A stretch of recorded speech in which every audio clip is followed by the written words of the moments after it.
नमो विष्णुपादाय कृष्णपृष्ठाय भूतले श्रीमते कीर्तनानंद स्वामी इति नामिने।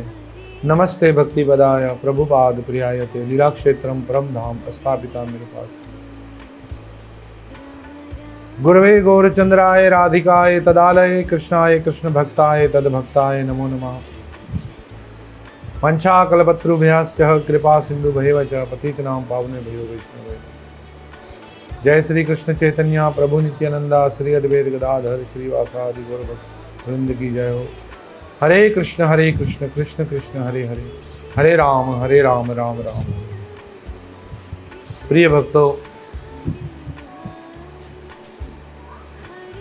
बहुत हर्ष अनुभव हो रहा है और आनंद और उल्लास अनुभव हो रहा है। यह आप सबको बताते हुए कि श्रीमद् भगवत गीता आसान उर्दू तर्जुमे के साथ बहुत जल्द आप सबके लिए आने वाली है।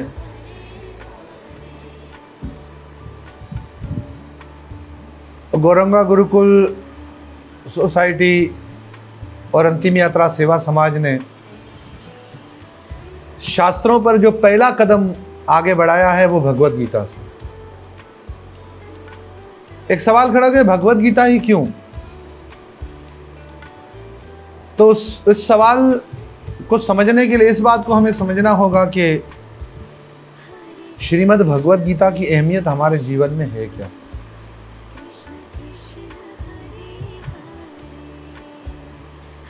जब भगवत गीता हाथ में आएगी ना, तो कुछ लोग भगवत गीता को देखेंगे और उसकी फोटोओं की तारीफ करेंगे कि भाई ऊपर चित्र कितना सुंदर है।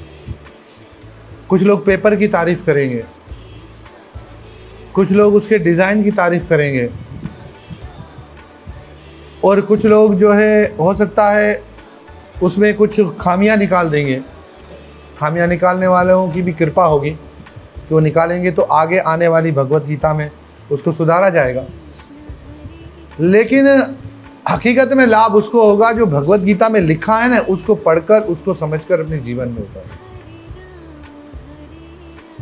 भगवत गीता की अहमियत हमारे जीवन में इतनी है कि जैसे हम कोई मशीन खरीदते हैं तो उस मशीन के साथ जो किताब होती है ना, उस किताब को अगर हम नहीं पढ़ते हैं तो उस मशीन को हम खराब कर देते हैं और उस मशीन का हम दुरुपयोग कर देते हैं या हम उसको सही से चला ही नहीं पाते। इसी तरीके से दुनिया की हर मशीन के साथ एक किताब होती है जो उसे चलाने के तरीके को हमें समझाती है, जो उसकी खूबियों से हमें जो है ना हमकिनार कराती है कि उसकी खूबियां हैं क्या। ऐसे ही श्रीमद् भगवत गीता, ये मनुष्य शरीर रूपी जो जीवन हमें मिला है और इस शरीर के अंदर रहने वाली आत्मा जो हम हैं, इस शरीर को किस तरह हमें इस्तेमाल करना है और हम जो इस शरीर में रह रहे हैं हमें किस तरह अपने जीवन को सफल करना है, इसका पूरा ज्ञान श्रीमद् भगवत गीता में। और बहुत सारे शास्त्र हैं, बहुत सारे हैं।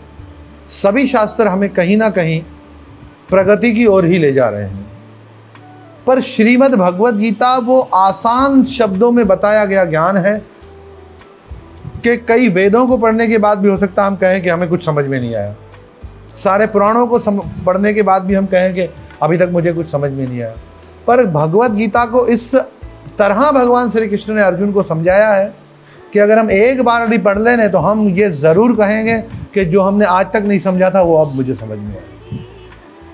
तो प्रिय भक्तों, इस भगवत गीता को अपनी ज़िंदगी का हिस्सा बनाएं और अपने बच्चों को भी श्रीमद् भगवत गीता से जोड़ें, अपने समाज को, अपने मंदिरों को और अपने घर को भगवत गीता से आरास्ता करें। भगवत गीता हमारे घर में होनी चाहिए, खाली रखने के लिए नहीं बल्कि उसको जीवन में उपयोग करने के लिए। जैसे आज देखा जाए कि जब भी हमें किसी चीज़ की मालूमात चाहिए होती है ना, तो हम यूट्यूब चलाते हैं और हम यूट्यूब पर चले जाते हैं और उसका तरीका हमें वहाँ से मिल जाता है। तो जीवन में जब भी समस्या आ जाती है ना, जब भी जीवन में हम टूट जाते हैं, तब ना यूट्यूब हमें काम आता है, ना व्हाट्सअप, ना ट्विटर, कुछ हमें काम नहीं आएगा। तब अगर हमें हमारे टूटे हुए दिल को जोड़ने के लिए अगर कोई चीज़ हमें काम आ सकती है तो वो श्रीमद् भगवद गीता है, क्योंकि अर्जुन बिल्कुल टूट चुका था, हृदय से भी, मन से, बुद्धि से, अपने कर्म से भी टूट चुका था। और उस वक्त अर्जुन को फिर से योद्धा बनाने वाली, भगवान श्री कृष्ण का प्रिय भक्त बनाने वाली, वो थी श्रीमद् भगवद गीता। तो प्रिय भक्तों, हम भी अर्जुन से ज़्यादा टूटे हुए हैं, क्योंकि अर्जुन महाबाहु थे, बुद्धिमान थे, बलशाली थे, वो सतत भगवान श्री कृष्ण के साथ थे, इसलिए उन्हें भय था ही नहीं।